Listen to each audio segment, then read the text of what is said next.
രാധേച്ചി ഞാൻ ഇങ്ങളെ നോക്കി നിങ്ങളെ പുരയിൽ പോയിരുന്നു. ആടെ കാണാണ്ടായിരുന്നു പറമ്പിലുണ്ട് എന്ന് പറഞ്ഞ എന്തായിരുന്നു മോളെ. പിന്നെ രാധേച്ചി നിങ്ങൾ എനിക്കൊരു തേങ്ങ തരുമോ? ഞാൻ കറി വെക്കാൻ നോക്കുമ്പോൾ തേങ്ങയില്ല. അയ്യോ തേങ്ങ ഇപ്പോൾ എവിടെയെങ്കിലും തേങ്ങ കിട്ടാനുണ്ടോ? ഇവിടെ തേങ്ങയില്ലായിട്ട് ഞാൻ പയ്യോട് പോയാൽ വാങ്ങിയതാണ് രണ്ട് തേങ്ങ. അതൊന്ന് ഇന്നലെ എടുത്തു. തേങ്ങയൊന്നുമില്ല. എന്ത് പൈസ തേങ്ങയ്ക്ക്, പൊന്നിൻ്റെ വിലയാ.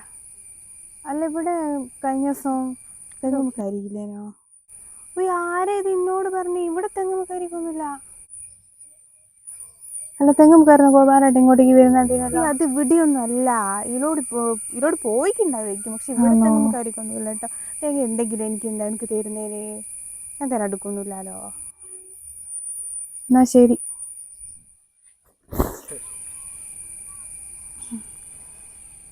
പിന്നെ പൊന്നിൻ്റെ വില തേങ്ങയ്ക്ക്. ഇനി പോക്ക് തേങ്ങ കൊടുക്കായിട്ടുണ്ട്.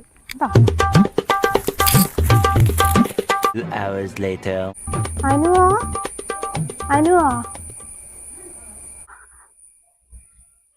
എന്താ എൻ്റെ അതിശയെ? എനിക്കൊരു തുള്ളി വെളിച്ചെണ്ണ തരുമോ? കറി വറവിടാൻ നോക്കുമ്പോൾ വെളിച്ചെണ്ണ. അയ്യോ ഞാൻ 2 ആഴ്ച മുന്നേ 250 വെളിച്ചെണ്ണ വാങ്ങിയതാ. ഞാൻ കുറച്ചെടുത്തിട്ട് ഇപ്പം ഇച്ചിരി ബാക്കിയുണ്ട്.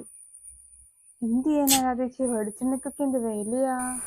ഒരു തുള്ളി അതിന് വേണ്ടു. നീ നേരത്തെ അങ്ങ് തേങ്ങയ്ക്ക് വന്നിക്കില്ലേനോ രാവിലെ? എനിക്ക് ശരിക്കും ഇപ്പോഴല്ല കേട്ടോ ഓർമ്മ വന്ന് അങ്ങൊരു തേങ്ങ ഉണ്ടായിരുന്നു. ഞാൻ കഴിഞ്ഞ ദിവസം പറമ്പിന്ന് എനിക്കൊരു തേങ്ങ കിട്ടീന്. ഞാനതെടുത്ത് സ്റ്റോർ റൂമിൽ കൊണ്ടാച്ചിന്. എനിക്കത് ഓർമ്മയില്ല. എനിക്ക് ഇപ്പോഴാണ് ഓർമ്മ വന്ന്. ഞാൻ വേണമെങ്കിൽ എനിക്കത് തരട്ടോ. ഒരു തുള്ളി വെളിച്ചെണ്ണ എനിക്ക് തരുവാ. എൻ്റെ രാധേച്ചി തേങ്ങ നിങ്ങളവിടെ ഉണ്ടായിരുന്നൊക്കെ എനിക്ക് നന്നായിട്ട് അറിയാം. നിങ്ങളത് എനിക്ക് മനഃപൂർവ്വം തരാണ്ടിരുന്നതാണെന്നും എനിക്കറിയാം. പിന്നെ ഇപ്പം ഞങ്ങൾക്ക് വെളിച്ചെണ്ണ തരാം. അത് നിങ്ങൾ തേങ്ങ തരാമെന്ന് പറഞ്ഞുകൊണ്ടൊന്നല്ല കേട്ടോ. എനിക്കിപ്പോൾ നിങ്ങളുടെ തേങ്ങ വേണ്ട. എനിക്ക് തേങ്ങ അന്നേരം ആവശ്യം ഉണ്ടായിരുന്നു. ആ സമയത്ത് ഞാൻ രമണീച്ചിനൊട്ട് വാങ്ങിക്കേനെ.